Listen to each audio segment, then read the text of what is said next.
last year, the cumulative performance of this year, and the cumulative performance of the months, and the RODOC of yesterday.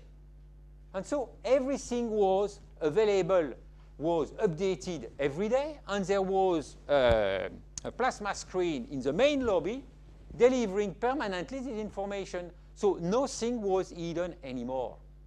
And people say, oh, how we are recovering. Oh, that was last year. We are 10 points ahead of last year, so we are doing far better. Out of how many? Let's say 31 routes, 15 were profitable yesterday. 78 flights were profitable. This one was just generating a small contribution, but still 86 are losing money. In fact, you see this kind of 86 which tell you, hey, fine, you look at that, but why are we still losing money? And in fact, it's the way you keep these people in the correct mindset to say, fine, look at the result, but let's think a bit further down the road. What is the reason of this loss? And therefore, now which we have in this company, a kind of information system, very simple. We can organize something else.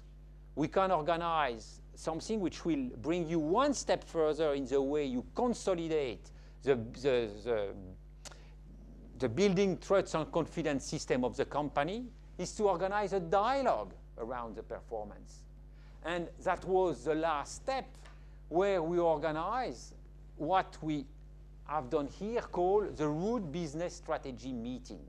So we organized something which was an exercise of very strong discipline, where we were able to discuss of the performance of a portfolio of routes on a country, of what was the reason of this performance.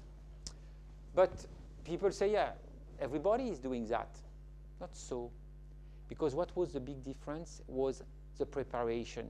How people now were committed in preparing this kind of assessment of the performance so that people make their colleagues empowered in understanding what are the reasons of the performance.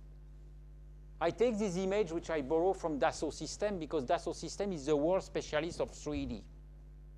And 3D is what? It's the possibility to take a part and walk around the part. And if I take this image, it's exactly the same. How can you walk around a performance so that to see this performance from many angles? And if you are able to see the performance from many angles, you will discover that the measures to be taken are obvious. And it is what we have created in this root business strategy meeting. Why it was people-centric? Because these people became so committed in the preparation that they make this preparation so relevant that their colleague can see the performance from so many angles that they say, okay, that's the decision we need to take.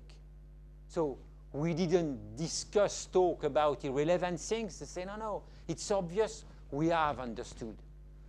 A meeting like that was achieved with 20 people, a very, very heavy meeting to manage on the performance.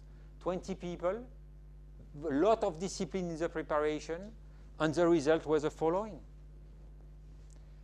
That was the performance in 2003. 2004, we have this improvement, and 2005, we were at this level. So a very, very substantial breakthrough in terms of performance. Why? Because we have a team which has become far more confident in the way to understand the performance. And on this performance, they can, apply some clear leverage point through which they can monitor if they were effective or not. And what is the conclusion? But the conclusion is, was it a success or not? What do you think? Huh? Losing permanently money, that's again this RODOC, behind 100, losing money, improvement. We're at this level after first 5 months of 2003, 2004, 2005. In fact, everybody was very happy. It looked outstanding. But do you remember the business model? That was the business model. Yeah? And what we can already observe on the green line of the business model is that we have pressure on the yield, meaning on the unit revenue, slower PAX growth, and increasing competition. So even so we were very successful, some signals are already there that will it last?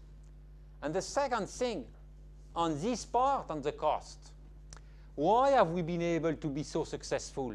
Because we have taken all the one-off capacity management measure. So too many flights, so we cut. So we spend less. That's clear. Okay? Hedging the fuel, we have limited hedging. But we have here no real cost management program. But people say, yes, they can come. But where is the acid test in all this success? The acid test is here. You have an operating margin which is modest.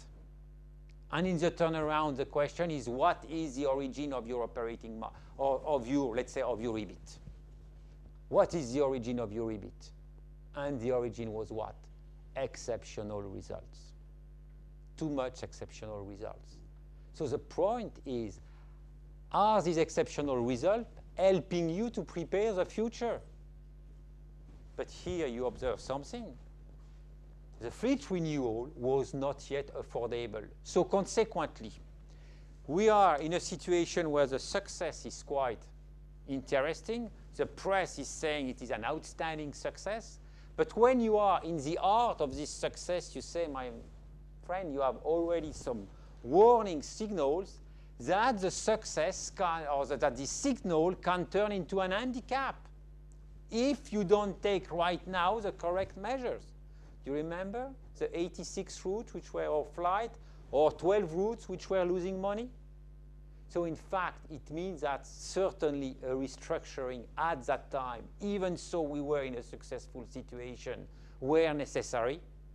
And given that the company was completely involved in, I will say, acquisition with the merger with Virgin, the company was not focusing on this warning signal. And the key warning signal, which lead to what Richard will address, is about balance sheet. Can you afford the renewal of your assets? And in this situation, not. And that's something very important, because at the next stage you need some other asset, you cannot afford them. Therefore, it means what? You have certainly to go out of the business. Alors, what we can say on these things, very successful approach on the people-centric side, very successful approach on the P&L side, but even so that the P&L was outstanding, we have some very encouraging results at the balance sheet level. The signals are already here. And the point is the executive committee, is the board really taking that into account and taking the appropriate measure? But the CEO and the chairman left, and at that time, the focus was, let's go for a merger. And you know that's very, very daring to go for a merger, because 2 years before, the people were in the ditch, and the board was asking this company to perform the toughest management exercise after just 30 months, which is a merger. So that's what we can say at this stage of the observation of the SN case, that the successful turnaround already was showing some signal that it could turn to a remission. But nobody will know what will happen. Why? Because a new story was starting because of this merger. Thank you.